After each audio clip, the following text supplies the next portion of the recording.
So certainly the rise in minimum wage, had to become much more, as you're moving in states like California or even in Seattle, right outside of Seattle, moving to $15 an hour.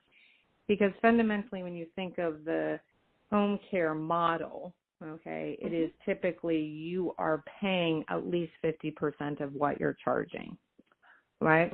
So is your caregiver wages going up? If it's $15 an hour, you're beginning to charge individuals at least $30 an hour for your services, right?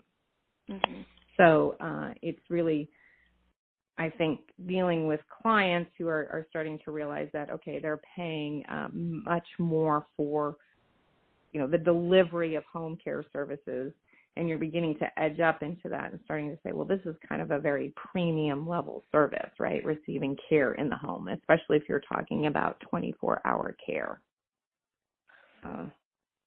It's like in states like California, where you have to pay for every hour of care. You cannot, because you have to pay your workers. It used to be that they could have a sleep time deduction. A couple of years ago, the sleep time deduction went away, specifically in California. So when you're receiving 24-hour care in your home, you are paying for, 24 hours of hourly care. So you have to pay your worker for 24 hours of service. Got it. That makes sense. How many of these workers were part-time versus full-time? The majority. I think that's an interesting thing, probably 80-20. Right. 80% part-time. I mean, because schedules change, unfortunately clients pass away. That's why you lose clients, right. Especially if they're receiving 24-hour care. So it can be all over the board. Certainly, I think that's an interesting thing is you're trying to always try to work towards that consistency of schedule for that caregiver. That's how you retain them. Can you drive to, what is their take-home pay? Ultimately, at the end of the day, that's what they're really looking at. So it's 80% part-time, 20% full-time? Yes, and that's really going to be, again, when you look at averages across a network like that, it can be a little bit misleading, right? Because, you can have a caregiver who works once a month, and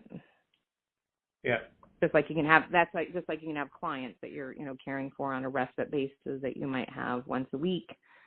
A client might be 2 hours to 24 hours. Yep.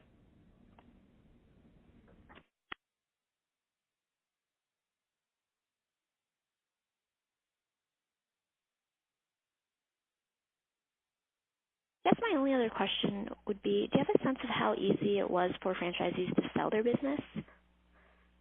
Because if we just look at, I guess, the FDDs from 2015 and 2016, it seems like a lot of them chose to close instead of sell their business. It's really highly dependent on, as I said, what their revenue level was, what their interest is on in continuing. If you're running a decent-sized business, which I would say is about $1 million in revenue at least,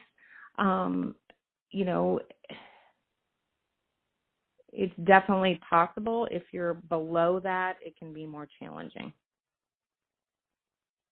And typically, I think a lot of times people struggle with when they decide to sell, well, they want to sell it this month, and that's not how it works when you sell your business. Got it. That makes sense. Those are all my questions, but this was really helpful. Thank you so much, Leanne.